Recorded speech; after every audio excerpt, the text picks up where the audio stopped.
The governor's gun bill and some of the objections that both House and Senate members have on that particular bill. We're each going to highlight a different section of the bill. Clearly, this is a bill that continues as we study it for more and more of us to dislike. I want to focus, my part of it will be focusing on the licensure issue, a new requirement for a handgun qualification license, which the state of Maryland has never seen before.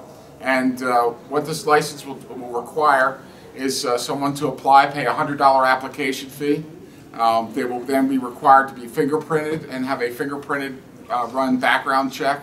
They also will be required to complete at least 8 hours of additional training.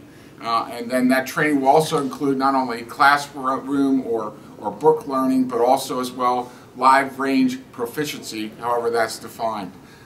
That license is really only good for 5 years and will have to be renewed.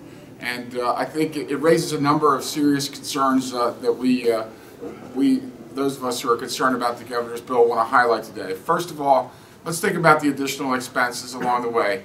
To be fingerprinted, to have to take off work to be fingerprinted and pay for the application fee as well as the background check. Second, 8 hours of training. You have to pay for the training, take off work to get that training. You also have to demonstrate the live proficiency. You have to pay to go to a range.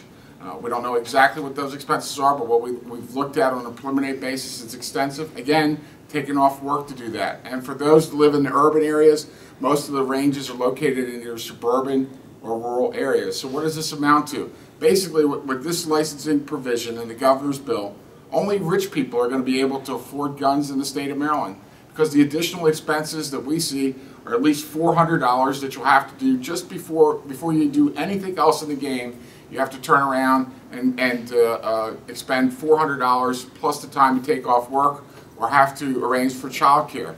It may be able for people who are rich to be able to afford that, but we think that's a significant hurdle for those that are of limited means and struggle to make ends meet and have a desire to own a handgun, but at the same time have to go through this licensing process. You know, we've seen this in government before, where a right is indeed infringed upon by the government imposing significant fees and educational requirements, and that was the poll tax, in which people had to pay and be educated, quote unquote, before they had the ability for the right to vote. We think in the governor's bill, this licensing proposal is the equivalent of a poll tax, and we think it is definitely abusive. And you know, whether the governor likes it or not, owning a gun has been proven through the courts to be an individual right, and that this hurdle that has been put together just in the licensing provision alone puts that right at risk.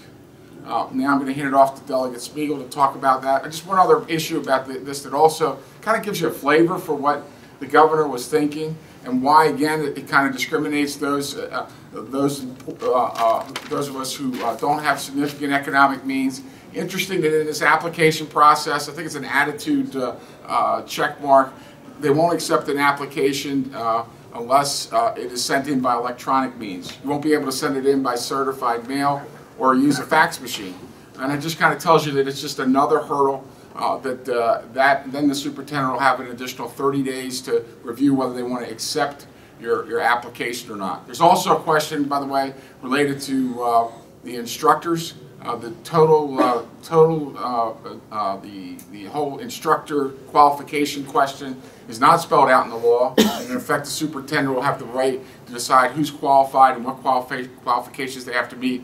And if he makes those qualifications so significant, we'll have a shortage of instructors in the study portion of the bill. So the licensing provision, I think, is extremely onerous. It's extremely burdensome, especially for someone to exercise a constitutional right. I'd like to turn it over to Delegate Spiegel at this point.